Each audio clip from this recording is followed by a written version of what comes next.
Okay बच्चा लोग, very very good evening to all of you. बेटा भाई यहां पर अब आपके सामने प्रस्तुत है भाई आरटीपी का डिटेल सॉल्यूशन जो मैं आपको डिस्कस करने जा रहा हूं।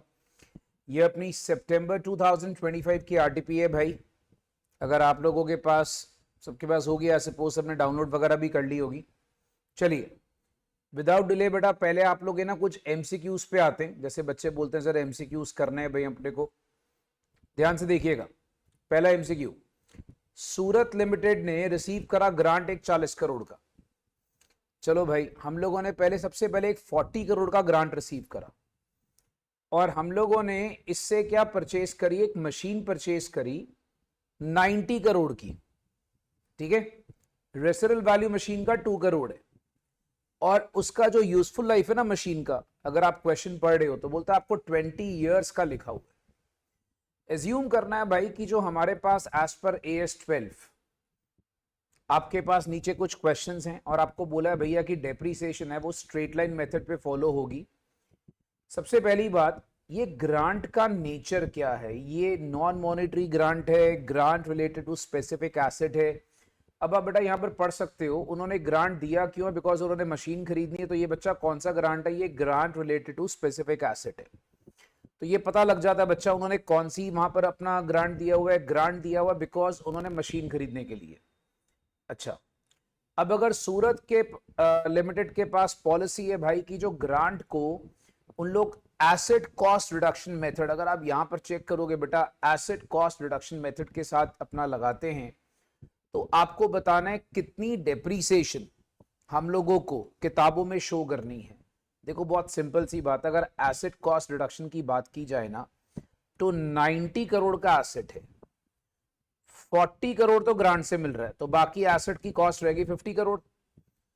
अब बेटा 50 में से 2 करोड़ जो है बच्चा वो रेसिडुअल वैल्यू है, तो बेटा आपके पास एसेट रह गया 48 करोड़। 48 करोड़ और उसकी एसेट की लाइफ है 20 ईयर्स, तो every year the depreciation will be 2.4 crore. तो भाई आप 48 को 20 से डिवाइड कर लीजिए, हर साल जो आपका डेप्रिसिएशन आएगा वो 2.4 करोड़ करके आ जाएगा। नेक्स्ट, सूरत की अगर मान लो पॉलिसी है वो डेफर्ड इनकम मेथड पे ग्रांट को लेकर आते हैं। मतलब उनकी पॉलिसी क्या है बेटा? Deferred income method. तो आपको बताना है कितना इनकम हमारे पीएल में आएगा, कितना इनकम पीएल में आएगा। देखो एक सिंपल सी बात है, अब जैसे उनको जब ग्रांट आया तो ग्रांट आया बच्चा 40 करोड़ का ग्रांट है, 20 साल के लिए ग्रांट मिला, तो हर साल पीएल में कितनी इनकम आएगी? अगर डेफर्ड इनकम फॉलो करें तो 2 करोड़। याद रखना, अगर हम डेफर्ड इनकम फॉलो करेंगे तो हर साल कितना आ गया बच्चा? 2 करोड़। अच्छा, अब अगर सपोज वो डेफर्ड इनकम लगा रहे हैं तो आपको बताना है कि डेप्रीसिएशन कितनी चार्ज होगी। देखो बहुत सिंपल आपको बताता हूं, डेप्रीसिएशन कितनी चार्ज होगी पीएल में एज एन एक्सपेंस। अब 90 करोड़ का एसेट है, देखो जब अगर आपने एसेट कॉस्ट रिडक्शन नहीं फॉलो करा तो फिर आपके पास 90 करोड़ का एसेट है, 90 में से 2 निकाल दो, बाकी कितना रह गया? 88 करोड़। 88 करोड़ को 20 से डिवाइड कर लिया, तो बेटा 88 को 20 से डिवाइड कर लिया बच्चा, तो आपके पास आ गया 4.4 करोड़। और हर साल जो डिविडेंड इनकम आपके पास पीएल में आ जाएगी वो आ जाएगी 4.4 करोड़। इसको चेक कर लो, मतलब जो डेप्रीसिएशन आएगी। सो यहां पर जो हमारा पहला एमसीक्यू है वो बच्चा AS12 पे बेस्ड है। अगर आप इसको चेक करते हो, हाँ जी सारे बच्चे पहले अपना थम्स अप करो बेटा, पहला एमसीक्यू क्लियर है सारे बच्चों को? ठीक है, नेक्स्ट दूसरा। अब आ जाइए, हमारे पास एक क्लोजिंग इन्वेंट्री जो है ना वो 10,40,000 की आपको फीफो के बेसिस पर है। अब कंपनी डिसाइड करती है कि चलिए हम लोग फीफो से ना मेथड चेंज कर देंगे वेटेड एवरेज के बेसिस पे। अब वेटेड एवरेज के हिसाब से क्लोजिंग इन्वेंट्री 31 मार्च को 8,80,000 थी। एग्रीड, 8,80,000 थी। बोलते हैं अब उन्होंने क्या करा, इन्वेंट्री की रिलाइजेबल वैल्यू अमाउंट रखी बेटा 12 लाख रुपए की। आपको बताना है कि 31 मार्च 24 को इन्वेंट्री की वैल्यू होगी कितनी। यार आपको पता है, even if you change your method, the rule is inventory is valued at cost or NRV whichever is less। ठीक है, तो अब यहां पर अगर आप नोटिस करते हो 880 का आज का वैल्यू है इन्वेंट्री का as per the weighted average which is a new method. But बेटा हमारे पास रिलाइजेबल वैल्यू मतलब जो NRV है वो कितनी है? 12 लाख है। अब आपको रूल देखना है बेटा, 12 लाख या 880, विच एवर इज लेस, तो भाई उसके बेसिस पे आपका 880, तो 880 is your answer, that is option number 4। The rule is which ever is less. अच्छा, सर इसमें ऑप्शन फर्स्ट और ऑप्शन फोर्थ में क्या डिफरेंस है? ऑप्शन फर्स्ट में भी 888 आहिस्ता भाई, आपकी तो आवाज एकदम धमाके से आई बच्चा। रुक जाओ मेरे दोस्त, एक्साइटेड नहीं होना, सुनो भाई। अब दोनों ऑप्शन फर्स्ट और फोर्थ में डिफरेंस क्या है, पहले पॉइंट समझो। बोलता है वैल्यू ऑफ इन्वेंट्री 880 होगी and the fact that the valuation method has changed to be disclosed in financial statement. मतलब आपको सिर्फ फाइनेंशियल स्टेटमेंट में ये बताना है कि आपने मेथड को चेंज करा है, बेटा आपने सिर्फ फैक्ट नहीं डिस्क्लोज करना होता, रूल होता है फुल डिस्क्लोजर। AS1 क्या कहता है भैया, फुल डिस्क्लोजर। अब दोनों में एक छोटा सा वर्ड है, and full disclosure with the amount of valuation method has changed to be disclosed in financial statement। तो यहां पर आपके पास वर्ड क्या आ गया, फुल डिस्क्लोजर। तभी बेटा मैंने ऑप्शन 4 को मार्क करा, 1 को नहीं करा। दोनों 880 है, बट अगर आप इसमें देखोगे ऑप्शन 4 जो है भाई, उसमें क्या आता है मेरे दोस्त, फुल डिस्क्लोजर। ठीक है, चलो गुड क्वेश्चन। आओ भाई क्वेश्चन नंबर 3। भाई इसमें क्या कहानी है, कॉस्ट ऑफ करंट इन्वेस्टमेंट को एक्वायर करा 1000 रुपीज का, एग्रीड, बट जो फेयर वैल्यू थी वो 800 थी। ठीक है, इन्वेस्टमेंट को रिकॉर्ड करा बच्चा आपके पास अल्टीमेटली 800 रुपए का। ऑब्वियसली आपने बेटा इन्वेस्टमेंट रिकॉर्ड करनी है cost of fair value which ever is less पे।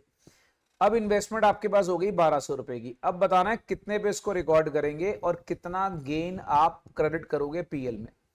अब देखो सिंपल सी बात है, आप कभी भी कॉस्ट से ज्यादा तो इन्वेस्टमेंट रिकॉर्ड नहीं करोगे। अगर आज इन्वेस्टमेंट 1200 की हो गई है तो आप इन्वेस्टमेंट को 1000 का रिकॉर्ड करोगे। जब आप सपोज कर लो इन्वेस्टमेंट को डेबिट या क्रेडिट करोगे बच्चा, वो तो 1000 का ही करोगे।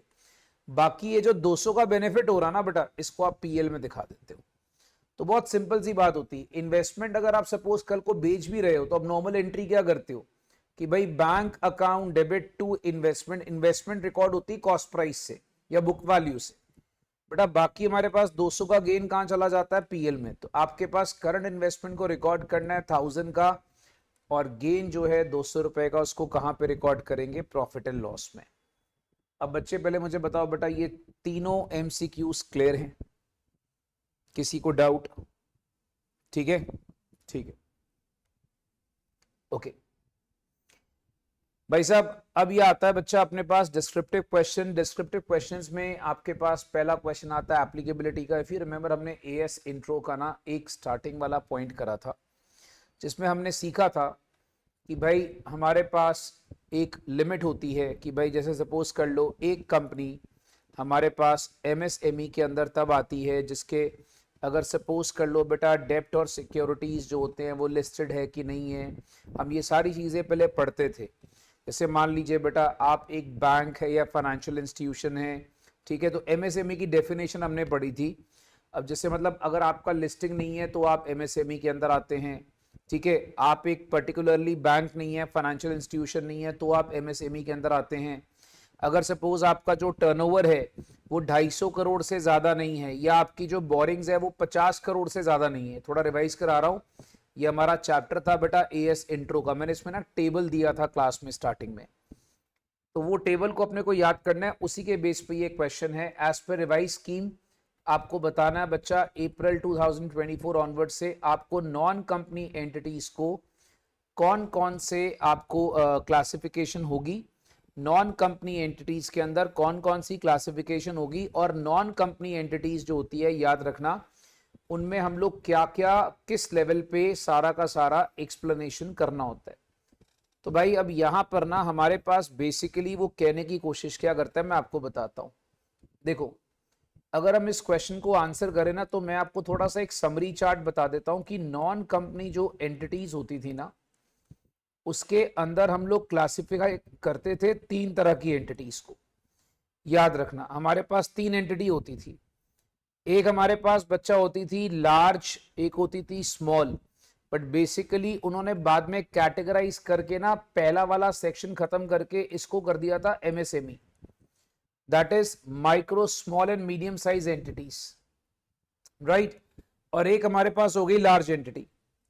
अब जो एमएसएमई जो होती थी वो क्या बेसिकली होती थी, एमएसएमई एक ऐसी नॉन कंपनी एंटिटी होती थी जिसके अंदर नंबर 1, इसके अंदर जो इनके शेयर्स है वो लिस्टिंग में ना हो, मतलब ना तो आप लिस्टिंग के प्रोसेस में हैं ना आप लिस्टिंग करा रहे हैं, नंबर 1।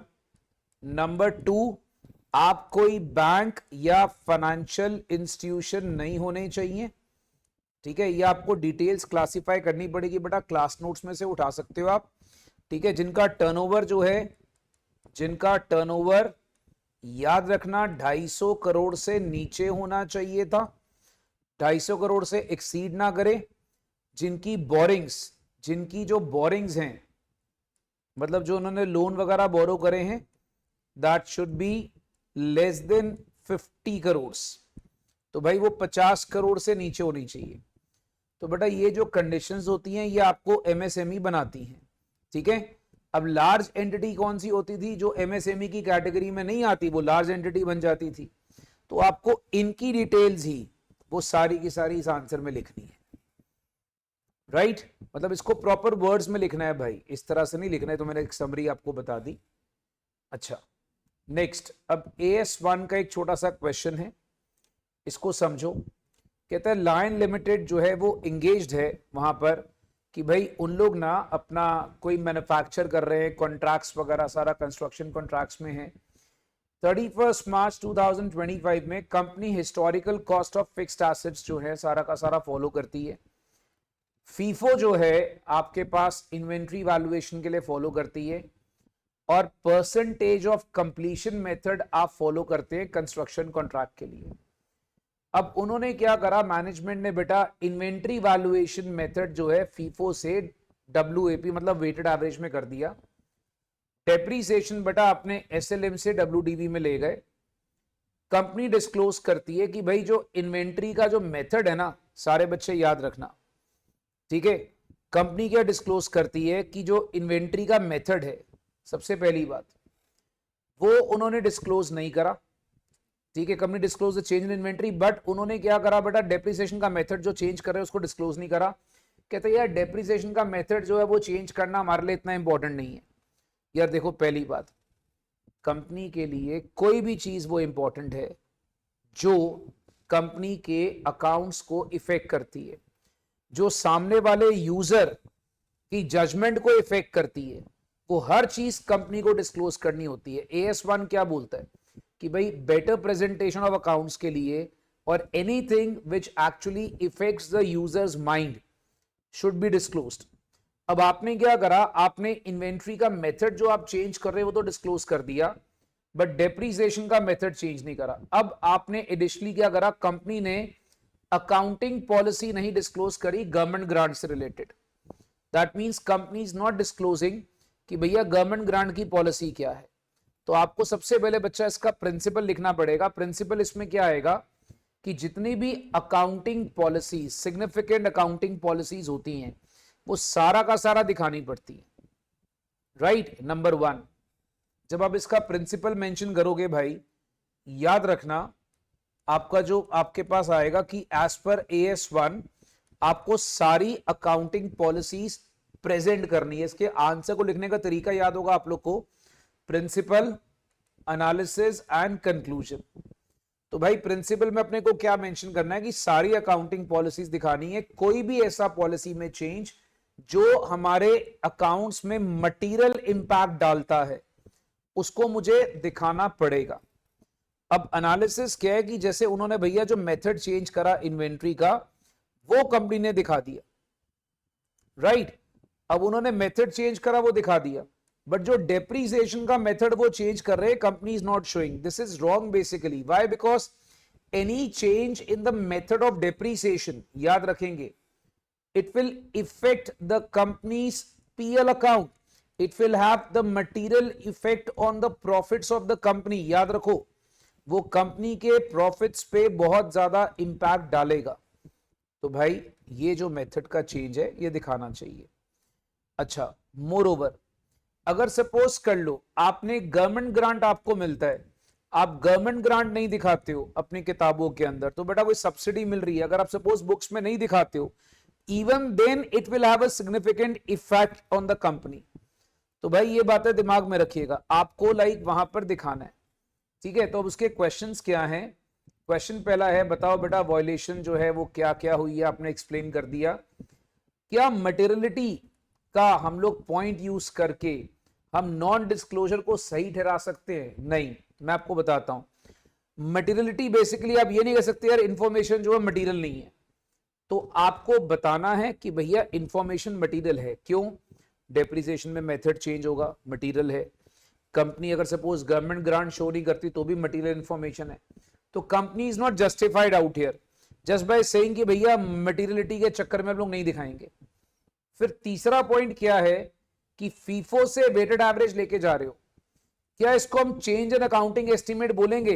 भाई आपको यह भी बता देता हूं, it is not a change in accounting estimate. Why? It is just a change in policy. Accounting estimate वो होता है जो फ्यूचर में जाकर कुछ आपका एस्टीमेट अंदाजा बदलता है। लाइक अकाउंटिंग एस्टीमेट में चेंज क्या होता है? सपोज कर लो बेटा आपकी एक एसेट की लाइफ 5 साल थी, आपने उसको डिसाइड करा नहीं यार 5 साल से उसको 4 साल करना है, तो ये अकाउंटिंग एस्टीमेट में चेंज होता है, something which relates to future. अगर आप इन्वेंट्री का मेथड चेंज कर रहे हो तो याद रखना it is change in accounting policy, not change in accounting estimate. तो बच्चा ये जो उनका जस्टिफिकेशन है कि वो अकाउंटिंग एस्टीमेट है वो गलत है, that is change in accounting policy. अब पहले मुझे बच्चे बताए बेटा ये सारा आंसर्स आप लोग को समझ में आ गए? Everybody is clear? भाई we have to write it down, okay? We are discussing the RTP, so you have to write it down also. I would do recommend बेटा, मैं आपको एक्सप्लेन तो कर रहा हूं बट एक बार आरटीपी को ना लिख के प्रैक्टिस कर लेना, जो कि बहुत जरूरी है। अच्छा, फिर एक AS2 का ना बड़ा अच्छा क्वेश्चन आया, थोड़ा सा अगर आपने प्रोसेस कॉस्टिंग करा हुआ है तो प्रोसेस कॉस्टिंग से रिलेटेड क्वेश्चन है। आपको क्या बोला हुआ, मैं आपको पहले इसका पॉइंट याद कराता हूं। पॉइंट क्या था बच्चा, इसमें ना रूल होता था कि रॉ मटेरियल का जो वैल्यूएशन होता है क्लोजिंग स्टॉक का, वो डिपेंड करता है कि आप फिनिश गुड्स की कैसे वैल्यूएशन कर रहे हो। रूल होता था बच्चा, मैं आपको एक बार रूल याद करा रहा हूं, सारे बच्चे बेटा दिमाग में इसको याद रखेंगे कि भाई रॉ मटेरियल जो होता है, अगर सपोज कर लो, मान लो उसकी वैल्यू, अगर सपोज कर लीजिए भाई हम लोग लेते थे कॉस्ट प्राइस पे, सपोज कर लो अपने को एक होता था कॉस्ट प्राइस और एक होता था रिप्लेसमेंट कॉस्ट। तो द रूल इज कि अगर सपोज कर लो आप फिनिश गुड्स को वैल्यू करते हो sometimes which is below the cost, ठीक है? द रूल वॉज कि अगर मान लो आप फिनिश गुड्स को वैल्यू करते हो बिलो द कॉस्ट, तो उस केस में याद रखना आपका जो रॉ मटेरियल होता था, ठीक है, अगर आप फिनिश गुड्स को वैल्यू करते बिलो द कॉस्ट तो आप रॉ मटेरियल किस पे वैल्यू करते थे? रिप्लेसमेंट कॉस्ट पे। अगर आप फिनिश गुड्स को सोल्ड करते हो अबव कॉस्ट तो रॉ मटेरियल को वैल्यू करते थे हम लोग एक्चुअल कॉस्ट पे। तो ये हमारा रूल होता था। रिप्लेसमेंट कॉस्ट का टर्म आपको याद रखना है, ठीक है? तो अब इसी के बेस पर मुझे ये सारी इंफॉर्मेशन गिवन है। क्लोजिंग स्टॉक मुझे रॉ मटेरियल का कॉस्ट प्राइस और रिप्लेसमेंट कॉस्ट गिवन है। अब मेरा मुद्दा है भैया रिप्लेसमेंट कॉस्ट मैंने यूज करनी है कि नहीं करनी, मेरे को ये देखना है। कोई याद होगा ऐसा ही क्वेश्चन हमने अपनी बुक से भी करा हुआ है। फिनिश प्रोडक्ट 1 2 हमें यूनिट्स और क्लोजिंग स्टॉक लिखा हुआ, मटेरियल कंज्यूम, लेबर और सब कुछ लिखा हुआ। फिक्स्ड ओवरहेड आपको 95,000 है, इसमें गोडाउन रेंट है 15,000 का। गोडाउन जो है वो फिनिश गुड्स को स्टोर करने में काम आता है।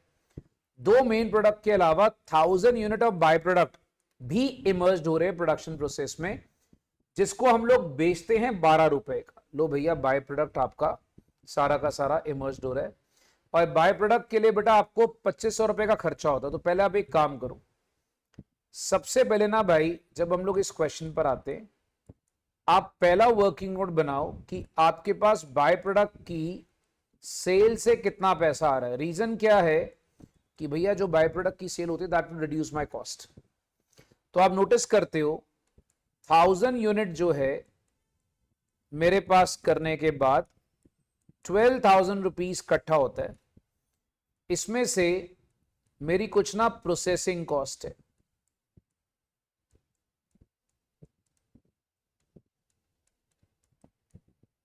मेरी कुछ प्रोसेसिंग कॉस्ट है। तो बेटा जो प्रोसेसिंग कॉस्ट है वो कितनी है बच्चा? 2500। तो जो मेरा नेट सेल वैल्यू है बाय प्रोडक्ट का,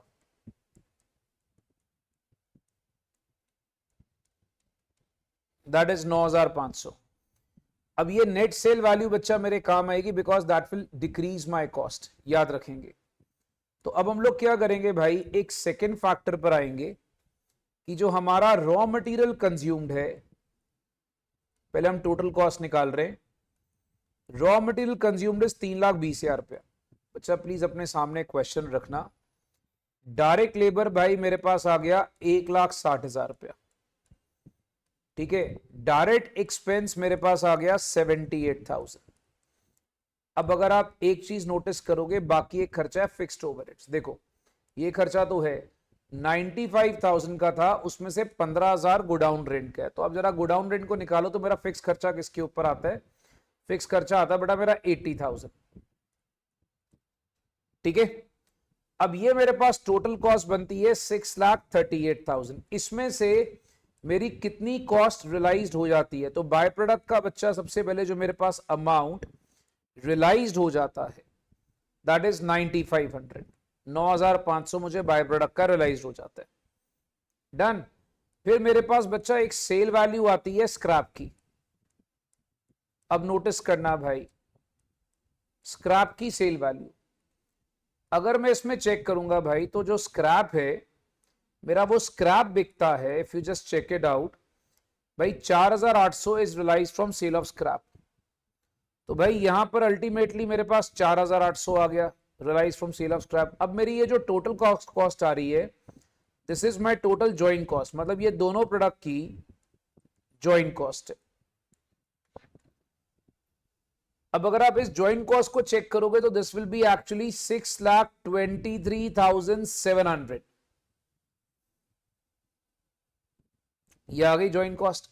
अब मैंने क्या करना है, इस जॉइंट कॉस्ट को एलोकेट करना है on the sales value basis. If you remember AS2 हम लोग क्या करते हैं, दो प्रोडक्ट है मेरे पास, एक है FP1 एक है FP2। अब मैंने इन दोनों जॉइंट कॉस्ट को एलोकेट करना है on the basis of sales value. देखो सबसे पहले अगर आप देखते हो, if I check out my sales value, तो please check out the question very carefully बच्चा। आप अगर देखोगे भाई तो आपके पास ना क्वेश्चन में 3,000 यूनिट 1,600 यूनिट आपने प्रोड्यूस करे, और जो सेलिंग प्राइस है वो आपको नीचे लिखा हुआ है 160 और 100 रुपया। सो आप इसकी सेल्स वैल्यू निकाल लो, 3,000 into 160 that works out to be 4,80,000, और 1,600 into 100 that works out to be 1,60,000। बेटा जो रेशो आता है ना इस केस में, रेशो सेल्स वैल्यू का, दैट इज 3:1। अब ये लॉजिक क्या है भाई कि जो जॉइंट कॉस्ट निकाली है ना आपने, जॉइंट कॉस्ट इज एलोकेटेड इन 3:1। सो 623,700 को जब मैं 3:1 में एलोकेट करता हूं तो भाई मेरे पास पहला वाला आ जाता है 155,925 और दूसरे वाला 46,775। ये आपके पास आता है बेटा 46,775। अब सर आपने ये निकाला क्यों, बहुत सिंपल है यार, मैं आपको बताता हूं। देखो अब यहीं से ना आपको क्लोजिंग स्टॉक की वैल्यू का पता लग जाएगा। It's very simple. देखना भाई 46,775 is actually the cost of 3,000 units. तो जो क्लोजिंग स्टॉक है वो हमारे पास है 500 यूनिट। तो 46,775 डिवाइडेड बाय 3,000 इंटू 500, तो भाई इसकी वैल्यू आती क्लोजिंग स्टॉक की 77,965। इसी तरीके से बच्चा 1,55,925 को आपने डिवाइड करा 1,600 से, तो आपके पास 300 की कॉस्ट कितनी आती है, 300 की।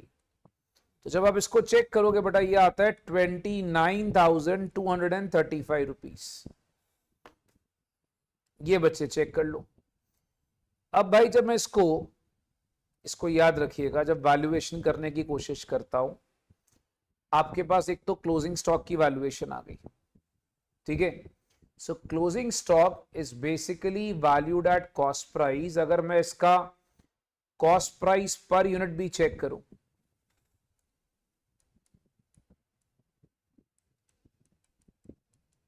ये देखो 77,965 को 500 से डिवाइड करा एंड 155,925 को बच्चा मैंने 300 से डिवाइड करा। तो आप इसमें चेक कर लीजिए 77,965 डिवाइडेड बाय 500, इसकी कॉस्ट आती है 155.93। 155,925 डिवाइड बाय 300, इसकी कॉस्ट आती है 519.75। ठीक है, आई एम सॉरी, इसका कॉस्ट आएगा, sorry 29,235। I am so sorry यार, मैंने उसकी टोटल कॉस्ट ले ली, सॉरी बच्चा, वो टोटल कॉस्ट ले ली 29,235 डिवाइड बाय 300।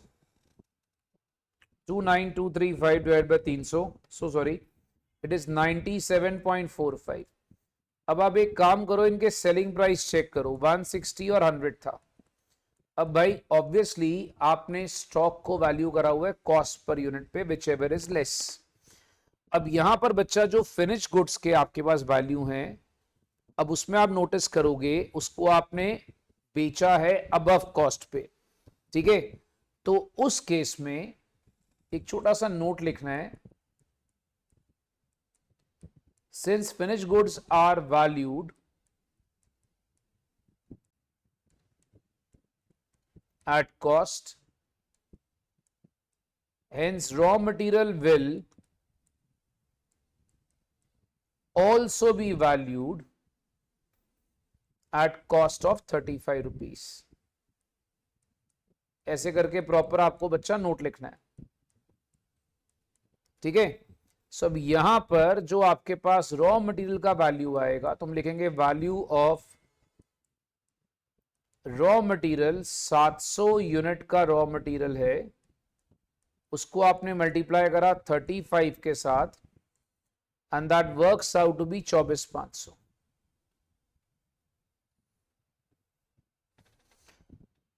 डन हो गया भाई। तो अब अगर सपोज कर लो मेरे को टोटल वैल्यू ऑफ इन्वेंट्री चाहिए, तो भाई raw material 24,500, finish product 1 is 77, कितना था 77,965 and finish product 2 is 29,235, I suppose 29,235। ये लो भाई, ये मेरा आंसर आ गया।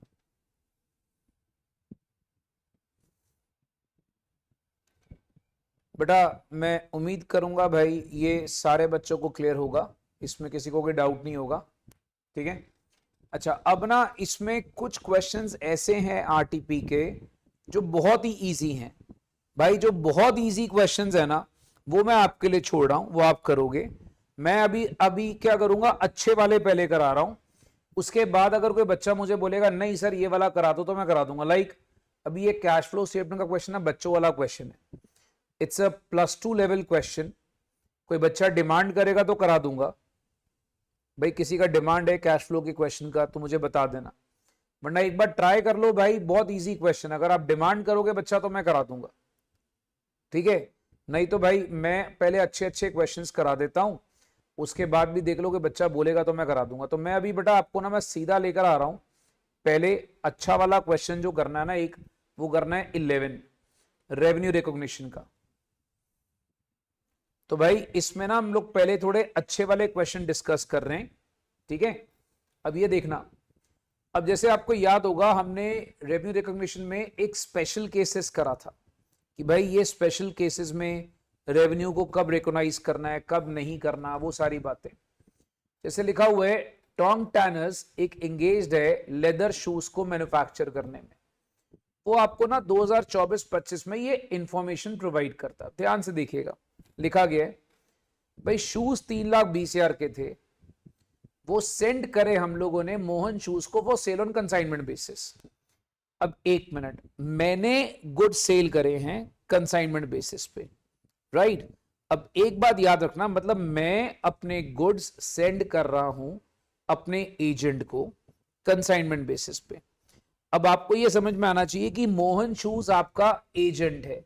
दैट मींस इसको हम सिंपल भाषा में बोलते हैं consignee. Consignee is your agent, ठीक है? ये आपका बंदा एजेंट है। अब याद रखना, आप हो वहां पर ओनर। इसमें क्या बेटा, 25% shoes were unsold in line with Mohan. अब पहली बात आपको बताना है कि रेवेन्यू कब रिकॉग्नाइज करेगा। देखो एक सिंपल सी बात है, once you are sending goods to consignee, it is not sale. Why? Because the risk and reward and the ownership is not transferred to consignee. The rule is, the goods lying with consignee, 25% is actually your stock. It can be added to your stock. It is basically goods lying with consignee, which is your stock. So what is the sale you will recognize? 320 ka 75% will be recognized as sales. That is, only 2,40,000 will be recognized as sales. Rest will not be recognized as sales, because in the case of consignment, the rule is, until and unless the goods are sold by consignee to the third party, it is not considered as revenue. ठीक है? ये हमारा पहला rule होता था। फिर जैसे अब अगला लिखा हुआ है, 10 जनवरी को टॉन्ग टैनर बोलता है भाई कि मैंने ना सप्लाई करे शूज वर्थ 4.5 लाख के शानी शूज को, और बाद में उनको मैं रीपरचेज कर लूंगा, ठीक है, फ्यूचर डेट पे। तो बेटा पहली बात, ये तो रेवेन्यू है ही नहीं, तो फाइनेंस एग्रीमेंट है। रीपरचेज अगर आप कर लेते हो, याद रखना वो रेवेन्यू है ही नहीं, क्योंकि रेवेन्यू होता है when you are transferring the ownership, but out here you not transferring the ownership, that is just a finance agreement. So याद रखना, ये भी आपके लिए रेवेन्यू नहीं है। फिर 21 मार्च को शूज 1,60,000 के आपने शू शाइन को बेचे, ये बोला, but due to refurbishing of the showroom being underway on the request, shoes were delivered on 12 April 2025। एक मिनट भाई, एक मिनट। अब आपने शूज तो सेल करती है, ये होती है, इसको बोलते हैं delay because of buyers request, ठीक है? Delay because of buyers request. अब मुझे एक बात बताओ, 21 मार्च को टाइटल हैज बीन ट्रांसफर्ड, तो जब टाइटल 21 मार्च को ट्रांसफर हो गए, तो भैया बायर का रिक्वेस्ट है, बायर डिले कर रहा है, हमारी कोई टेंशन नहीं है, हमारे लिए टाइटल ट्रांसफर हो गया। तो भाई याद रखना, हमारे लिए टाइटल इज ट्रांसफर्ड, तो हम लोग बेटा उसको रेवेन्यू रिकॉग्नाइज कर लेंगे 21 मार्च को, right? I hope it is clear. अच्छा, इसके अलावा भाई एक ये क्वेश्चन देखना, प्रॉपर्टी प्लांट इक्विपमेंट का, अपना जो फेवरेट क्वेश्चन बनता है, बोलता है प्रिसिशन टूल्स जो है वो प्रोवाइड करता है ये सारे इंफॉर्मेशन। कंपनी परचेज करता है भैया 12 लाख रुपए का एसेट, और आपने ये खर्चे करे, जैसे आपने ये 60,000 का खर्चा करा, क्या सर इसको कैपिटलाइज करेंगे मशीनरी की कॉस्ट में? Yes.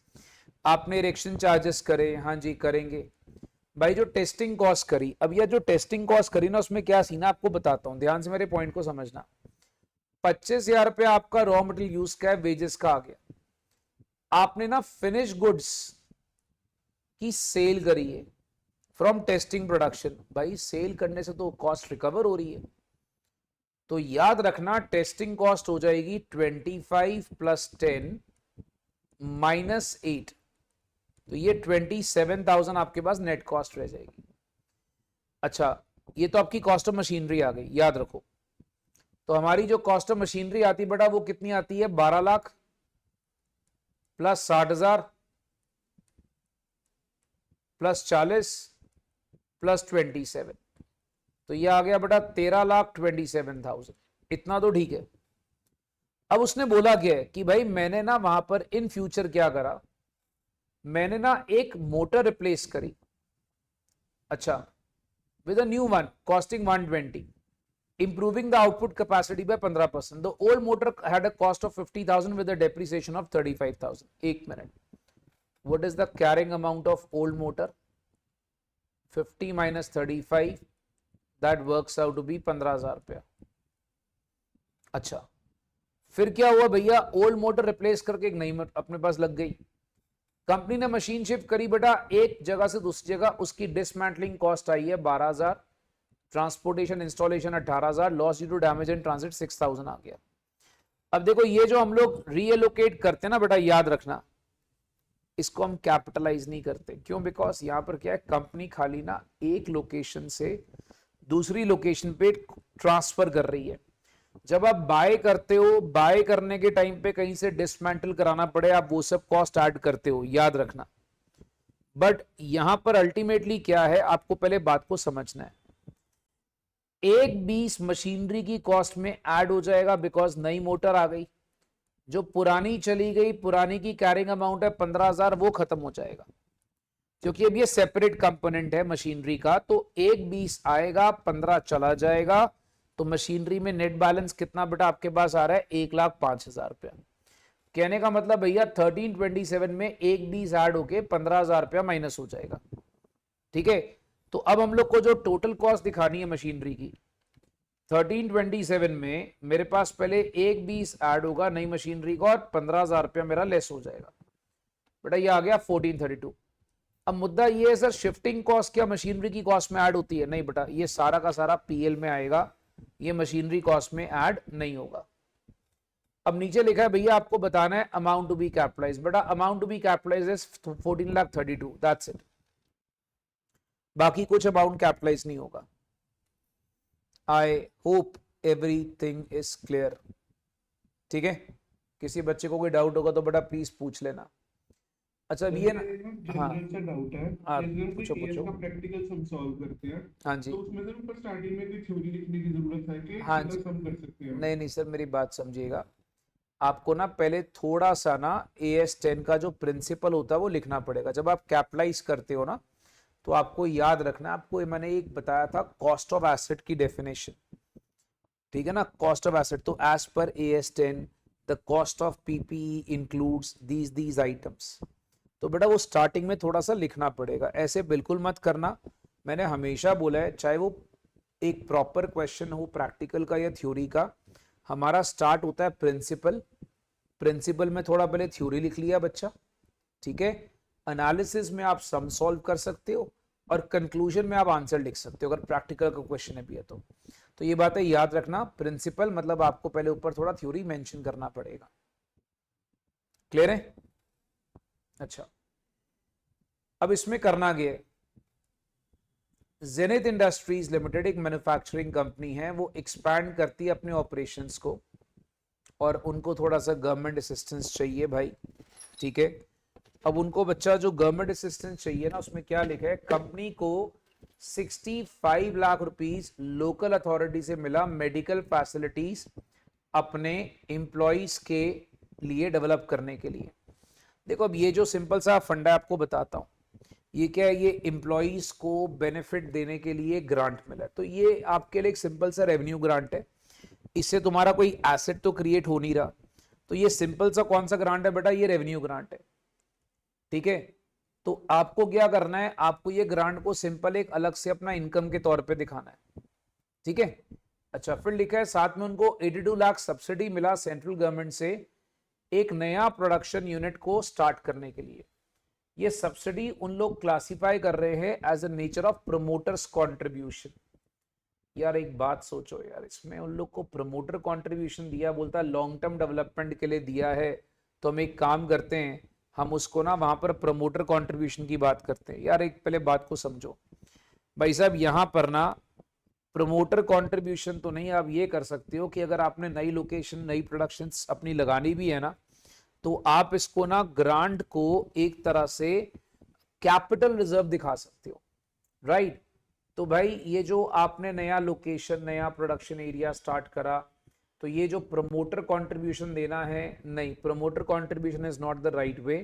What you can do is कि you can take this grant from the government which is for the development of a specific area notified backward area में नया प्रोडक्शन यूनिट। तो आप इसको क्या कर सकते हो, you can grant take this grant to be a proper capital reserve वाला fund and you can credit it to capital reserve.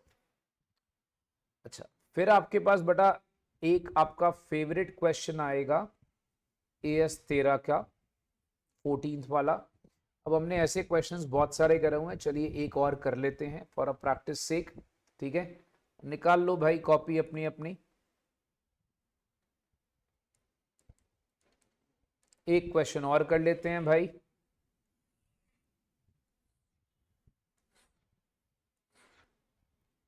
यहाँ पे भाई अपने दो कॉलम बना लेंगे, आपको याद होगा नंबर ऑफ शेयर्स, अभी डिविडेंड वाला कॉलम तो जरूरत नहीं पड़ता इतना, तो हम लोग एक छोटे छोटे यहाँ पर कॉलम्स बना लेते हैं। भाई साहब यहाँ पर आ गया डेट, फिर यहाँ पर आ गया पर्टिकुलर्स, फिर यहाँ पर आ गया नंबर ऑफ शेयर्स, यहाँ पर आ गया रुपीस, डेट, फिर आ गया बच्चा particulars, number of shares and rupees. ऊपर लिख लेना बेटा हम किसकी बुक्स में इन्वेस्टमेंट अकाउंट बना रहे हैं, बुक्स वगैरह सारा नाम लिखना है, इन्वेस्टमेंट अकाउंट ऊपर लिखना है। याद रखना एग्जाम में इन्वेस्टमेंट किसकी है, मतलब इक्विटी शेयर की इन्वेस्टमेंट है कि किसकी इन्वेस्टमेंट है, वो भी लिखना है, वो सारा कुछ मेंशन करना है बच्चा एग्जाम में, याद रखिएगा। अब जैसे लिखा है अप्रैल 2024 में 75,000 इक्विटी शेयर्स को रिकॉर्ड करा, बुक वैल्यू कितनी है 15 रुपीज के हिसाब से, तो अप्रैल 2024 मेरे पास आ जाएगा बच्चा यहाँ पर टू बैलेंस ब्रॉट डाउन, मेरे पास आ जाएगा 75,000 शेयर्स। अगर आप देखते हो 15 रुपीज का एक शेयर आ गया, तो 75,000 15 के हिसाब से बच्चा आपके पास आ जाता है 11,25,000 रुपए, ये आप चेक कर लो। नेक्स्ट उसके बाद 20 जून को आपने परचेज करे 15,000 एडिशनल शेयर 16 के हिसाब से, तो भाई 20 जून 2024 हमने वहां पर एडिशनल शेयर्स परचेज करे कितने 15,000, और 15,000 परचेज करे बच्चा 16 के हिसाब से, तो ये आपके पास आ गया 2,40,000, ये आप चेक कर लीजिए।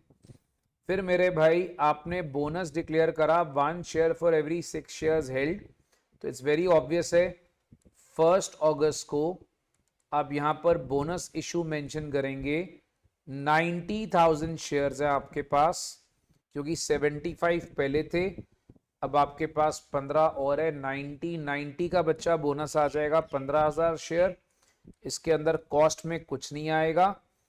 फिर आपने क्या लिखा है भाई, अक्टूबर में कंपनी ने अनाउंस करा राइट इशू 7 के पीछे 3, 15 रुपए के हिसाब से आपने 1/3 अपना राइट जो है वो आपने मेघा को बेचा, इसको इन्वेस्टमेंट में नहीं शो करते, इसका नीचे नोट लिखते हैं बेटा सेल ऑफ राइट्स का, और बाकी रिमेनिंग राइट्स आपने सब्सक्राइब कर लिए। तो आप क्या करेंगे भाई, एक छोटा सा वर्किंग नोट बना लेंगे भाई, ये वर्किंग नोट प्रेजेंटेशन भी अपने को दिखाना पड़ेगा। अब देखो यहाँ पर प्रॉब्लम क्या है कि आपने यहाँ पर जब शेयर्स खरीदे थे राइट के, तो उस टाइम पे आपके पास 75 एक थे, 15 एक थे, और बोनस भी आपको एक 15 का मिला हुआ है। ठीक है, तो ये टोटल आ गया बच्चा 1,05,000। ठीक है, अब आपको बोला क्या है भाई कि आपको 3 थे तो 7 के पीछे 3, तो भाई यहां पर आ जाएगा 3/7। 3/7 का अगर आप इसमें नोटिस करते हो तो 1,05,000 into 3/7 that works out to be 45,000 shares. भाई इसके अंदर अगर आप देखते हो तो 45,000 शेयर्स में उसने क्या बोला है, मैंने 1/3 का राइट मैंने बेचा है, तो भाई मैंने 15,000 शेयर्स का राइट सेल कर दिया है 2 रुपीज के हिसाब से, that works out to be 30,000। अब 30,000 जो है भाई उसको हम लोग करेंगे credited to PL account, but जो बाकी है हमारे पास 2/3 शेयर दैट इज 30,000 शेयर्स, ये हमने परचेज करे हैं 15 के हिसाब से, तो भाई यहां पर मेरे पास आ जाएगा 5 नवंबर 24 को आई राइट टू बैंक, बच्चा यहां पर आ जाएगा 30,000 शेयर्स, और टोटल अमाउंट आ जाएगी 4.5 लाख रुपए की। और दोस्तों यहाँ पर मेरे पास बाकी लास्ट में आ जाएगा बाय बैलेंस कैरेट डाउन, आप टोटल कर लीजिए 1,35,000, और ये आ जाएगा 11,25 240 एंड 450, भाई ये आ जाएगा 18,15,000 रुपए। अभी आपके सर मन में कुछ और सवाल आएंगे, सर डिविडेंड का क्या करेंगे एंड ऑल दैट। भाई डिविडेंड का कोई काम नहीं है यहाँ पर, क्वेश्चन में पॉइंट ही नहीं है। देखो भाई सारे बच्चों को क्लियर है, ठीक है। अब आ जाओ AS14 का बड़ा सिंपल सा क्वेश्चन है। मैं आपको ना बेटा पहले एक क्वेश्चन पे लेकर आ रहा हूं जो हमारे को करने वाला है, वो है 20th। मैं पहले ये वाला करा रहा हूं, क्यों? इससे क्या होगा, देखो बाकी सारे क्वेश्चन छोटे छोटे इजी इजी वाले हैं। मैं आपको एक बार ना एक फाइनल अकाउंट्स का क्वेश्चन रिवाइज कराना चाहता हूं। इससे क्या होगा, थोड़ा आपको फाइनल अकाउंट्स रिवाइज हो जाएगा। और अगर आप देखोगे तो ऐसा सेम क्वेश्चन हमने क्लास में भी करा हुआ है। ऐसा सेम क्वेश्चन बेटा हम लोग ICA बुक से भी कर चुके हुए हैं, अपनी बुक से भी कर चुके हुए हैं। तो एक बार ये क्वेश्चन रिवाइज कर लेते हैं पहले, फिर उसके बाद छोटे मोटे क्वेश्चन जो भी बच्चों की ऑन डिमांड होगी मैं करा दूंगा। अच्छा, जैसे लिखा है भाई, ये ट्रायल बैलेंस है ABC लिमिटेड का। आपको दोस्त लैंड लिखा है, कॉल्स इन एरियर्स है, नोट करिएगा। कैश इन हैंड है, प्लांट मशीनरी है, ट्रेड रिसीवेबल है, इक्विटी शेयर है, डिबेंचर है, जनरल रिजर्व है, PL का बैलेंस दिया हुआ है, सिक्योरिटी प्रीमियम है। बेटा आपके पास ना नीचे inventory, cash at bank, adjusted purchases लिखा हुआ है, फैक्ट्री एक्सपेंस है। अब याद करो ये सस्पेंस अकाउंट वाला पॉइंट, ये हमने करा हुआ बेटा। सस्पेंस अकाउंट वाला पॉइंट अगर बच्चे याद करेंगे तो, अगर आप लोगों ने भाई अभी अपना अब तक अकाउंट्स का, जैसे आपका टेस्ट सीरीज स्टार्ट होने वाला है, तो अगर आपने रिविजन कर ली है फाइनल अकाउंट्स की, फाइनेंशियल स्टेटमेंट्स की, सस्पेंस अकाउंट वाला पॉइंट आपको याद आ जाएगा बेटा। जो ऑथराइज कैपिटल है वो 80,000 शेयर्स हैं। कंपनी रीवैल्यू करती है लैंड को 9,60,000 पे। इक्विटी कैपिटल इंक्लूड करता है शेयर्स 50,000 का, issued for consideration other than cash. That is simple. अब आपको लिखा है सस्पेंस अकाउंट 10,000 का जो है ना, जो ऊपर 10,000 का दिया हुआ है ये वाला, रिप्रेजेंट करता है कि मैंने कोई पुरानी मशीनरी बेची होगी, उसकी कॉस्ट 24,000 थी, उसकी डेप्रिसिएशन 20 थी। मतलब 24 की मशीनरी, 20 की डेप्रिसिएशन, तो मशीनरी की बुक वैल्यू आज होगी हमारे पास 4,000। 4 की चीज को भाई हमने 10 का बेचा, 6,000 का प्रॉफिट हो गया, याद रखना। डेप्रिसिएशन मशीनरी पे 10% देना है। बैंक के बैलेंस में अभे बैंक का है, जिसका कोई शेड्यूल बैंक नहीं है, आपको पता है फालतू पॉइंट है। आपको स्टेटमेंट ऑफ PL वगैरह सारा बनाना है, राइट। तो मैं बच्चा पहले आपको ना PL स्टेटमेंट बैलेंस शीट सारा बना के दिखा रहा हूं। तो आप पहले मेरे साथ ना 20th क्वेश्चन देखो एक बार। चलो भाई एक डिस्क्लेमर दे रहा हूं, मैं अभी नोट्स टू अकाउंट्स पूरे डिटेल में नहीं बनाऊंगा। आप लोगों ने जब एग्जाम में बनाना है तो मैं आपको बता देता हूं, आपका बच्चा क्वेश्चन स्टार्ट होगा, आपने PL पहले बनाना है, फिर आप नोट्स टू अकाउंट्स बना लोगे। नोट्स टू अकाउंट्स बनाने के बाद फिर आपने बैलेंस शीट बनानी है, ठीक है। आपका प्रेजेंटेशन कैसा होना चाहिए मैं बताता हूं। Presentation should be like this. कुछ बच्चे थोड़ा कंफ्यूज भी होते हैं, सर नोट्स टू अकाउंट्स कैसे करें, पहले बनाए बाद में बनाए।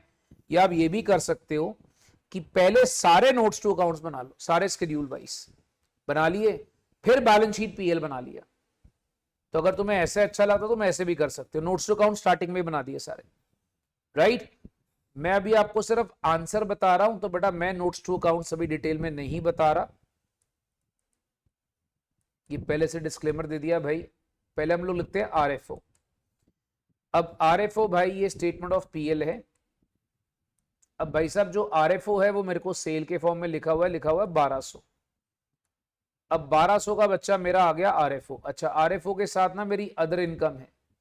अब बच्चा बोलेगा सर अदर इनकम कहां से है, यार अभी तो बताया मेरे दोस्त। ये देखो तुम्हारा बेसिकली क्या है भैया, 10 का एसेट तुमने बेचा, तुम्हारे एसेट की WDV कितनी है बेटा 4, तो तुम्हारा बेसिकली एसेट में प्रॉफिट हो गया 6 का। तो ये profit on sale of asset है, कितने का 6 का। तो बेसिकली भाई 1206 की तुम्हारी अदर इनकम्स आ गई हैं। सारे बच्चे पहले चेक कर लो।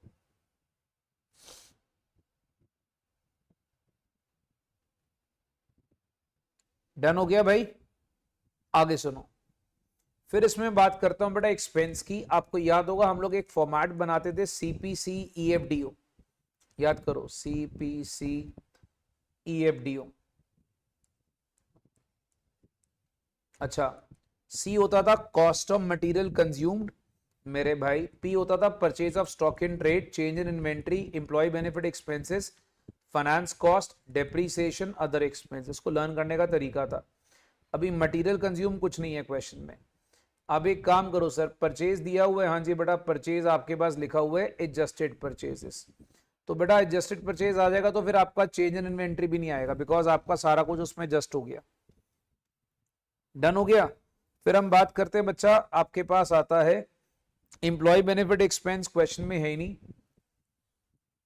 ठीक है। फाइनेंस कॉस्ट की बात करें तो बेटा यहां पर अगर आप देखते हो, आपको ना क्वेश्चन में एक डिबेंचर इंटरेस्ट लिखा हुआ है, ये देखो 30 का, तो भाई ये आपके पास फाइनेंस कॉस्ट आ गया, सॉरी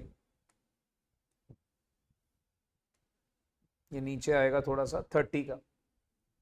अच्छा, फिर अगर मैं आपसे बात करता हूं बच्चा डेप्रीसिएशन की, तो डेप्रीसिएशन का सीन ऐसा है भाई, आपको बता देते हैं, इसको जरा ध्यान सुन लीजिएगा।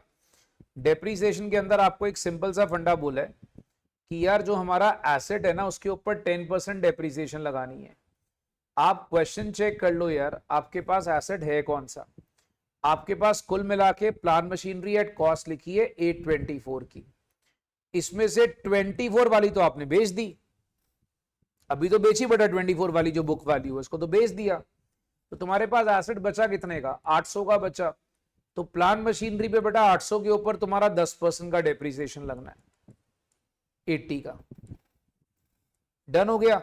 अब आपको याद रखना भैया, सबसे खतरनाक पॉइंट होता था अदर एक्सपेंसेस, अब जो बच गए हैं वो सारे अदर एक्सपेंस में आएंगे। अब कहानी क्या है भाई, जरा इसको ध्यान से देखेंगे। अदर एक्सपेंस के अंदर यहां पर क्या कहानी है, ये देखो, फैक्ट्री के खर्चे, एडमिनिस्ट्रेटिव के खर्चे, सेलिंग के खर्चे, तो भाई फैक्ट्री के खर्चे, ठीक है, वो कितने हैं 80, एडमिनिस्ट्रेटिव के कितने हैं 45, नेक्स्ट है सेलिंग के आ गए 25,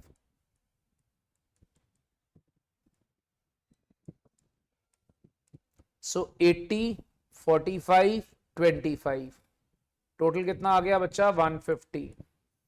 भाई ये जो 150 आता है ना, ये आपका सारा करा के टोटल खर्चा आता है। अब इन सारे खर्चों का आपने करना है टोटल, 150 80 30 400, ये टोटल आ गया बच्चा 660। अब 1206 में से 660 निकाल दो, आपका आ गया प्रॉफिट, प्रॉफिट बचा कितना आ गया 546। बच्चे भाई चेक कर ले कि क्या ये सारा प्रॉफिट का फंडा क्लियर है।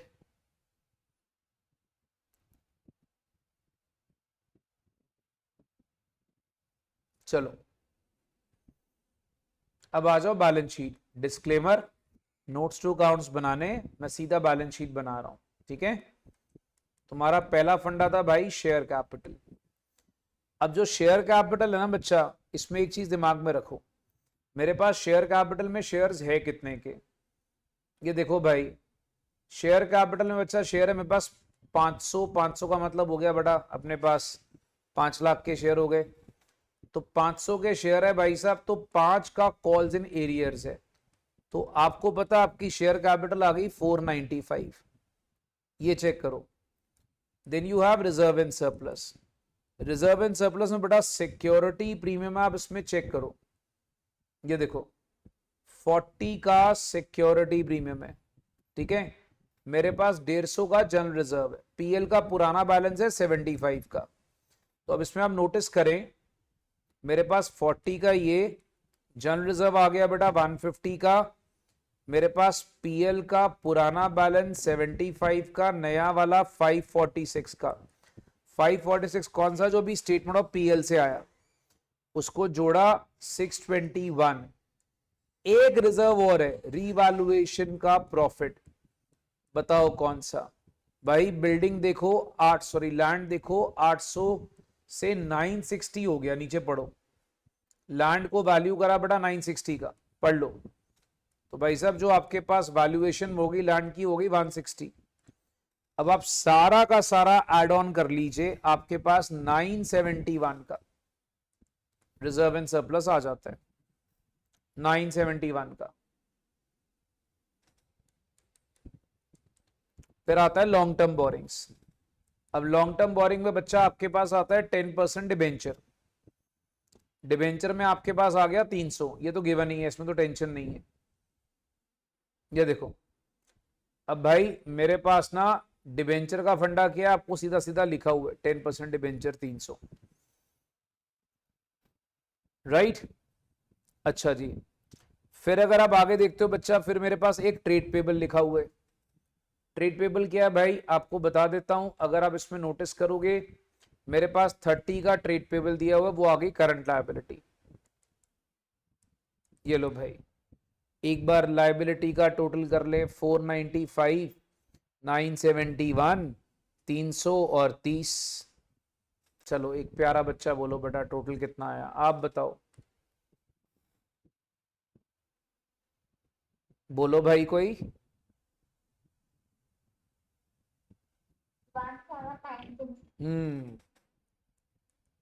1796। बेटा फिर आप एसेट्स पे आ जाओ। अब एसेट में सबसे पहले आपका आता है फेवरेट प्रॉपर्टी प्लांट इक्विपमेंट।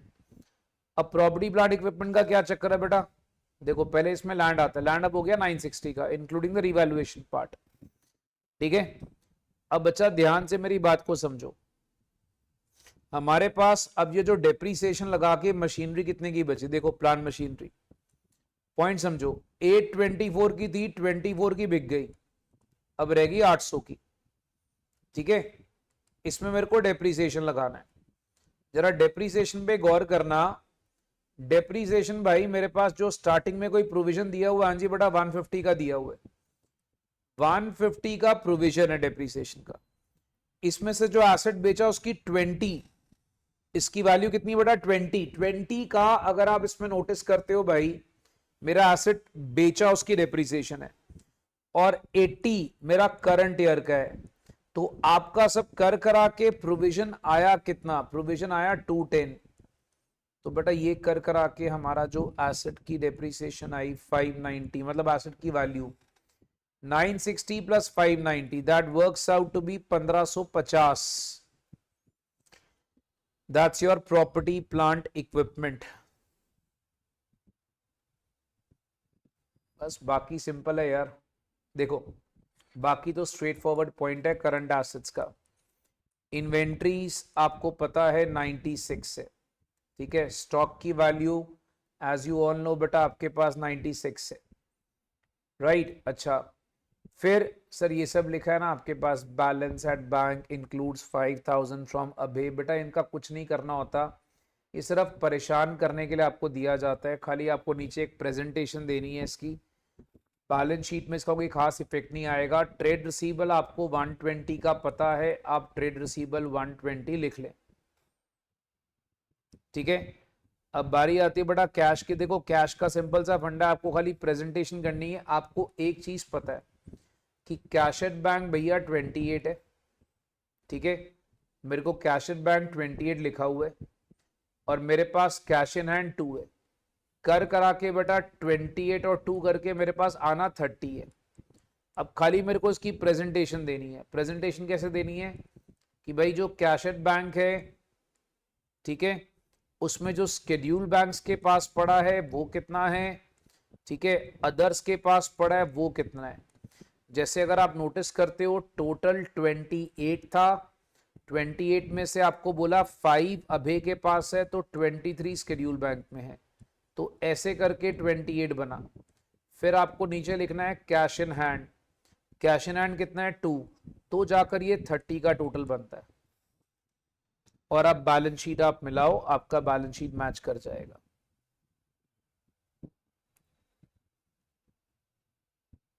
हाँ जी भाई, किसी बच्चे को कोई डाउट है तो प्लीज बताओ।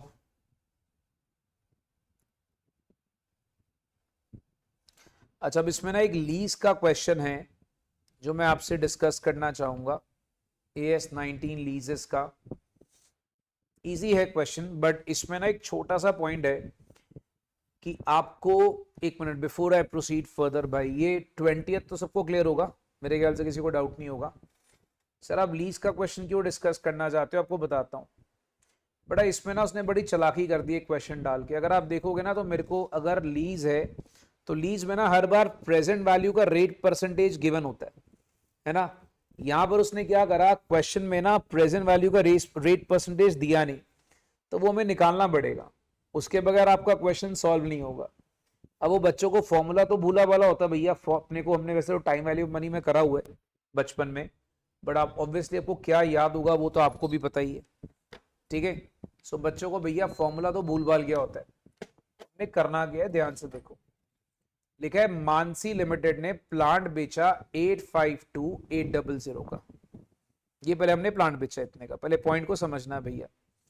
कैरिंग अमाउंट प्लांट का 1,80,000 रुपया है। Sale was a part of package under which Akash lease the asset to Mansi for 8 years term. तो बेटा ये सेल जो है आपके पास पैकेज में था कि भैया आपको ना एसेट लीज करना था मानसी को। एक मिनट, मानसी बेच रही है, मानसी को मतलब ये तो सेल एंड लीज बैक हो गया। अगर आप ध्यान से चेक करोगे कि भैया मानसी बेच रही है आकाश को, आकाश उसको वापस लीज बैक कर रहा है। एसेट की इकोनॉमिक लाइफ 8 साल है। अच्छा, 8 साल इकोनॉमिक लाइफ और 8 साल के लिए एसेट दे रहा है। फाइनेंस लीज नहीं हो गया, ध्यान से देखो, फाइनेंस लीज का केस हो गया बेटा। अच्छा, मिनिमम लीज रेंट पेबल जो है बेटा वो 1,60,000 है। अब यहां पर देखो, इंक्रीमेंटल बोरिंग रेट आपको बोलता है 10% आ गया। आपको बताना नेट इफेक्ट मेरे पीएल में क्या आएगा मानसी की बुक्स में। अब पहली बात भैया, नेट इफेक्ट तो बात की बात है, अगर आप क्वेश्चन में चेक करते हो, ठीक है, मेरे को अगर वहां पर सपोज कर लीजिए प्रेजेंट वैल्यू ऑफ एमएलपी निकालना हो, मेरे पास तो रेट ही नहीं है, इसी वजह से क्वेश्चन करा रहा हूं बेटा। अगर आप बच्चे याद करेंगे, प्रेजेंट वैल्यू अगर आपको निकालना होता तो मैं फॉर्मूला आपको देता था बचपन में, a1 - 1 + i to the power -n/i, ये फॉर्मूला करते थे। अब अगर सपोज कर लो बच्चा मुझे रेट निकालना है, 1 - 1 + i आ गया 0.10 टू द पावर -8/0.10। अब जो a है उसको मैंने 1 ले लिया, बिकॉज अगर सपोज कर लो मुझे 1 का एन्युटी वैल्यू गिवन है, तो जब तक आप ये रेट नहीं निकालोगे, ठीक है, तब तक आपका बेसिकली आंसर नहीं आएगा। अब जैसे ए जो है, ए आप वो भी ले सकते हो कि उसका जो 160 उसका जो गिवन है annual lease payment, because it's given. अगर आप देखते हो 160, तो 160 हमारा एनुअल लीज पेमेंट, हम ए ले सकते हैं उसको। तो जब तक बेटा ये आप नहीं निकालोगे तो आपका सम आगे चलेगा नहीं।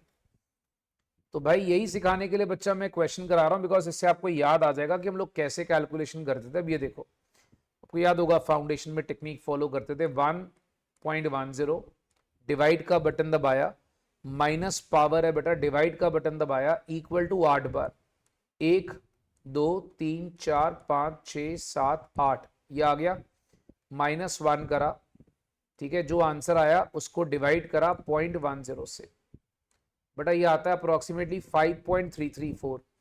5.334 को 160 से मल्टीप्लाई कर लीजिए, अप्रोक्सीमेट आंसर इज 8,53,600। भाई ये सीधा आ जाएगा present value of minimum lease payment. तो अगर वो कभी शरारत कर जाए, आपको ना गिवन हो, तो फिर आपको थोड़ा सा ना फॉर्मूला लेके चलना है बेटा, टीवीएम के नोट संभाल के रखने हैं, ठीक है। अब ध्यान से देखो, जो एसेट की फेयर वैल्यू है वो कितनी दी हुई है, 852,800, सेलिंग प्राइस इसको बोलते हैं। अब अगर आप नोटिस करते हो, present value of lease payment is almost covering the sale price, asset finance lease है। ये आपको सारे बच्चों को पता लग रहा है कि एसेट क्या है, बेसिकली फाइनेंस लीज। अब उसने बोला नेट इफेक्ट हम लोग कितना दिखाएंगे किताबों में। देखो एक सिंपल सा फंडा है कि भाई मेरे पास ना यहां पर मुझे कितना दिखाना है अपने पास, क्योंकि एसेट है फाइनेंस लीज, ठीक है। तो फाइनेंस लीज का मतलब ये हो गया बच्चा कि जो डेप्रीसिएशन चार्ज होगी, डेप्रीसिएशन 852,800 ओवर 8, हर साल की डेप्रिसिएशन कितनी चार्ज होगी आपको ये चेक करना है, 852,800 डिवाइड बाय 8, 1,06,600 की आपकी डेप्रिसिएशन। आपको नेट इफेक्ट पीएल का दिखाना है, याद रखना। नेट इफेक्ट किसका दिखाना बच्चा, आपको पीएल का, याद रखेंगे, ठीक है। अब अगर आप इसमें नोटिस करते हो, ध्यान से मेरी बात को समझिएगा, क्योंकि आपके पास भाई यहां पर अपने को डेप्रिसिएशन दिखानी है 1,06,600, ठीक है। अब आप ये सेल एंड लीज बैक है और ये फाइनेंस लीज है। बेटा याद रखना वो रूल लगते थे, जो हमने रूल पढ़े थे ना, वो ऑपरेटिंग में लगते थे। जो सारे रूल्स पढ़े थे हम लोगों ने वो ऑपरेटिंग में लगते थे। अब ये सेल एंड लीज बैक का आपके पास फंड है। इसमें क्या फंड है भाई, आपने 852,800 का बेचा, ठीक है, आपने 852,800 का बेचा, जबकि एसेट की कैरिंग अमाउंट कितनी है, 1,80,000 रुपए। What is the carrying amount of the asset बेटा, 1,80,000। तो what is the profit element, profit element is 852,800 minus 180, तो भाई प्रॉफिट आ गया 672,800। Now this profit is actually deferred and amortized for 8 years. Now see, depreciation on the asset is 1,06,600, which is actually shown in the debit side of PL, right? अगर हम PL बनाते तो PL के debit side पे depreciation आती, कितना आता, 1,06,600। इसका प्रॉफिट कितना है, 672,800, बट ये प्रॉफिट एक साथ नहीं आएगा, ये भी 8 सालों में दिखाया जाएगा। 8 सालों का मतलब प्रॉफिट कितना है, 84,100। So every year the debit, net debit effect is, net effect on PL every year for next 8 years will be 1,06,600 minus 84,100, that is 22,500. So this was a good question basically. Now the second question will arise, sir, why you are calculating this, we are not even using this. But we are using this, why? Because present value of MLP is majority covering your fair value. So this proves that this is a finance lease. To prove this, that this is a finance lease, we have to compute 853600, otherwise calculation में इसका कोई इस्तेमाल नहीं है। अब होता क्या है, हम लोग को सेल एंड लीज बैक के जो क्वेश्चंस हैं वो ऑपरेटिंग लीज वाले फॉर्मूले में रट्टे मारी जाते हैं, उसी को करी जाते हैं। उसने क्या करा, एक बड़ा अच्छा क्वेश्चन डाल दिया कि सेल एंड लीज बैक के अंदर फाइनेंस लीज का पॉइंट डाल दिया। अब फाइनेंस लीज में नॉर्मल तरीके से करते हैं, डेप्रिसिएशन भैया पीएल में डेबिट करेंगे और जो सेल एंड लीज बैक का प्रॉफिट होगा वो पीएल को क्रेडिट करते हैं, बट उसको अमोर्टाइज करते हैं कितने साल का है, तो उसके बेसिस पे आपको दिखाना है। हमने प्रेजेंट वैल्यू में से कैलकुलेट किया देखने के लिए कि 90% प्रेजेंट वैल्यू कवर हो रही है कि नहीं हो रही फाइनेंस लीज के लिए। हाँ जी, तो सर वो तो हम सीधा 8 सालों से भी कर ही सकते हैं क्योंकि उसकी लाइफ भी 8 साल ही और 8 साल के वो लीज कर रहा है। बेटा हम 8 साल मेजॉरिटी से पता लग गया। दो कंडीशंस होती है बेटा, एक लाइफ देखते हैं, एक 90% उसका एमएलपी का देखते हैं, दोनों चीजें देखते हैं। तो आपको दोनों चीजें वहां मेंशन करनी पड़ेगी, बिकॉज रूल होता है बेटा, आपको अगर फाइनेंस लीज प्रूफ करना है, आपको दोनों चीजें एक साथ प्रूफ करो वहां पर। मेरे भाई समझ में आ रहा है? अच्छा, अब आप मुझे बताएं बच्चा कि इसके अलावा बाकी आपको ऑनेस्टली बताऊं, ये क्वेश्चन रिलेटेड पार्टी डिस्क्लोजर का बहुत सिंपल है। ये आपको क्वेश्चन हम लोग कर करके बेटा अब तक तो हम लोग मतलब ना बुढ़े हो चुके हैं, यही 10% वाला रोना। बट एक बात याद रखना, ये 10% वाला जो रोना है ना भाई, मेरी बात को अच्छे से समझ लेना, ये आपने क्वेश्चन करने के पहले रूल्स लिखने। एग्जाम में अगर क्वेश्चन आएगा तो पहले आपको याद होगा हमारा एक पैरा 27 का रूल होता था, ठीक है, जिसको हम टेस्टिंग बोलते थे भैया। सेगमेंट रिपोर्टिंग में एक रिपोर्टेबल सेगमेंट कब आता है, तो वो सारे रूल्स पहले मेंशन करने हैं, उसके बाद क्वेश्चन सॉल्व करना है, सीधा नहीं सॉल्व कर आना। डन? अच्छा, मैं ना आपको एक AS16 का भी बड़ा एक सिंपल सा क्वेश्चन है वो मैं करा देता हूं। अब ये क्वेश्चन में बेसिकली है क्या, मैं आपको बताता हूं। वो कहता है सपोज कर लो, कहानी सुनना बेटा, सपोज कर लो एक कंपनी बहुत बड़ा प्लांट बना रही है, ठीक है, मैं आपको एक कहानी सुनाता हूं बेटा। एक कंपनी ना बहुत बड़ा प्लांट बना रही है। अब भैया प्लांट की कंस्ट्रक्शन के लिए कंपनी ने वहां पर एम्प्लॉइज रखे, वर्कर्स रखे। वर्कर्स के लिए उन्होंने क्या करा, प्लांट के साइड के पास ही ना एक रेजिडेंशियल बिल्डिंग ले ली। अच्छा, अब मुद्दा यह है कंपनी ने लोन बोरो करा। अब जो लोन का इंटरेस्ट है, मान लो वो रेजिडेंशियल बिल्डिंग बाय करने में भी चला गया, लोन का जो पैसा है वो रेजिडेंशियल बिल्डिंग बाय करने में भी चला गया। अब मुद्दा ये है बेटा, जो रेजिडेंशियल बिल्डिंग जो कंपनी ने बाय करी है, क्या उसके इंटरेस्ट को बिल्डिंग की कॉस्ट में कैपिटलाइज करें कि ना करें? चलो मैं आपसे पूछता हूं, बताओ। अभी प्लांट अंडर कंस्ट्रक्शन है, तो क्या हम लोग बिल्डिंग की कॉस्ट को, हम जो एम्प्लॉय को दे रहे हैं, उसको कैपिटलाइज करें कि ना करें? सर करेंगे। बेटा अब मैं आपकी जवाब देता हूं, बिल्कुल नहीं करेंगे, because residential building is ready for use. यहीं पे बच्चा मार खाता है। मेरी बात को समझो। एक मिनट सर, मैं बाद में देखता हूं, पहले मेरी बात सुन लें भाई, मेरी बात को समझे। हमने एक वर्कर के रहने के लिए उस प्लांट के पास एक रेजिडेंशियल बिल्डिंग ली है। अब वो कहता है अगर residential building ready for use है तो उसका interest should not be capitalise. अगर रेजिडेंशियल बिल्डिंग में आप कुछ काम करोगे, अभी कुछ वर्क प्रोसेस बाकी है, ठीक है, तो आप उसको कर सकते हो उस पीरियड के लिए।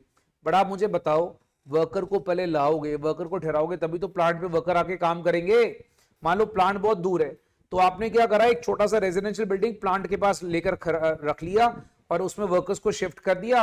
वर्कर को बोला बेटा आओ प्लांट के ऊपर काम करो। याद रखो, जो प्लांट की मैन्युफैक्चरिंग में जो कॉस्ट लग रही है इंटरेस्ट की, जितनी देर प्लांट रेडी फॉर यूज नहीं होता, हम उसको कैपिटलाइज करेंगे। बट जो रेजिडेंशियल बिल्डिंग में अगर आपने कोई इंटरेस्ट का पोर्शन वहां यूज करा है, that should not be capitalise, because residential building is generally ready for use. मेरी बात को समझो बच्चा। अगर हाउसिंग फैसिलिटीज आप कंस्ट्रक्ट कर रहे हो, 2 पॉइंट्स हैं, आपको दोनों पॉइंट मेंशन करने हैं। अगर आप हाउसिंग फैसिलिटी को कंस्ट्रक्ट कर रहे हो, ठीक है, कंस्ट्रक्ट कर रहे हो तो आप उसको कैपिटलाइज कर सकते हो। बट अगर आपका रेडी फॉर यूज है तो फिर it should not B capitalised. अब बोलें सर क्या कहना चाहते हैं? सर अगर देखा जाए तो कौन सा वो घर है, अगर वो बना हुआ है, पर सर वो जरूरी तो है ना, लेकिन अगर सर वहाँ पे घर ही नहीं होगा तो वर्कर्स ही नहीं आएंगे, तो वो भी कंस्ट्रक्ट नहीं होगी, तो सर वो डायरेक्टली इसके ऊपर रिलेटेड है। तो सर जब तक मशीन कंस्ट्रक्ट हो रही है सर, तब तक तो उसकी कॉस्ट भी कैपिटलाइज होनी ही चाहिए। बेटा अब देखो, मैं आपको एक चीज बताता हूं, प्लांट की कॉस्ट और उसके साथ घर जो है वो दोनों एक सेपरेट चीजें हैं। मैं आपको याद कराता हूं मेरे दोस्त, आपको याद होगा मैंने आपको एक एग्जाम्पल दिया हुआ है क्लास में, इसी पॉइंट पे हम आर्ग्यूमेंट कर लेते हैं। एक बंदा घर बना रहा है, साथ में एक दरबान के चौकीदार के रहने के लिए छोटा सा टेम्पररी हाउस बनाया। क्या मैं टेम्पररी हाउस की कॉस्ट को बिल्डिंग की कॉस्ट में ऐड करता था? याद करो मेरे भाई, करता था? याद आया मेरा एग्जाम्पल क्लास का? नहीं करता था भैया। इसलिए मैं आपको कह रहा हूं ये सेम चीज है। अगर सपोज मैंने एक रेजिडेंशियल बिल्डिंग ली है तो बेटा वो रेडी फॉर यूज, और वो एक सेपरेट एसेट है, वो सेपरेट एसेट है। प्लांट की कंस्ट्रक्शन अलग चीज है, प्लांट की कंस्ट्रक्शन एक सेपरेट एसेट है। तो प्लांट के ऊपर जो इंटरेस्ट हो रहा है वो रेडी फॉर यूज नहीं है अभी, मैं उसको कैपिटलाइज कर सकता हूं। बट रेजिडेंशियल बिल्डिंग है, उसको कैपिटलाइज नहीं करना चाहिए। क्लियर है भाई? ठीक है बच्चा लोग, आई होप सारे बच्चों को ये स्टोरी सारी इंपॉर्टेंट आरटीपी की क्लियर होगी। बट अब मैंने ना इसमें 2-3 क्वेश्चन छोड़े हैं आपके लिए, सिर्फ काइंडली कर लीजिएगा। अगर किसी बच्चे को लगता है कि वही डाउट शाउट है तो बता देना, ये बहुत इजी वाले क्वेश्चंस हैं बेटा, इसीलिए मैंने छोड़ दिए। अगर किसी को लगता है कि मेरा कैश फ्लो वीक है तो मैं करा देता हूं कैश फ्लो का question. Cash flow being a +2 वाला चैप्टर, इसलिए थोड़ा सा भैया हम लोग थोड़ा उसको लेजरली आराम से कर सकते हैं। ठीक है, चलिए अब आपकी टेस्ट सीरीज है भाई 2 अगस्त, 2 अगस्त, ठीक है, ऑल द बेस्ट। और अब बच्चा मैं ना नेक्स्ट क्या करूंगा, अब जो बच्चे सीएमए वाले हो ना बेटा, मैं एक दिन आपको उसकी भी आरटीपी करा दूंगा, तो आप लोगों को मैसेज करूंगा, आप लोग सीएमए वाले बेटा उसमें ज्वाइन कर लेना, राइट? दीदी मेरे को ना बच्चे ने डिमांड करा है सीएमए का मार्जिनल कॉस्टिंग, स्टैंडर्ड कॉस्टिंग, वो रिवीजन क्लास लेने के बाद ही कराऊंगा बेटा, टेंशन मत लो, ठीक है? बच्चों ने 2 टॉपिक डिमांड करे हैं, मार्जिनल और स्टैंडर्ड, वो रिवीजन करने के बाद ही कराऊंगा, तो आप टेंशन मत लीजिए। ठीक है बच्चा, ओवरहेड्स भी करा दूंगा। और कोई डिमांड किसी की? ठीक है, thank you, bye bye, God bless, all the best.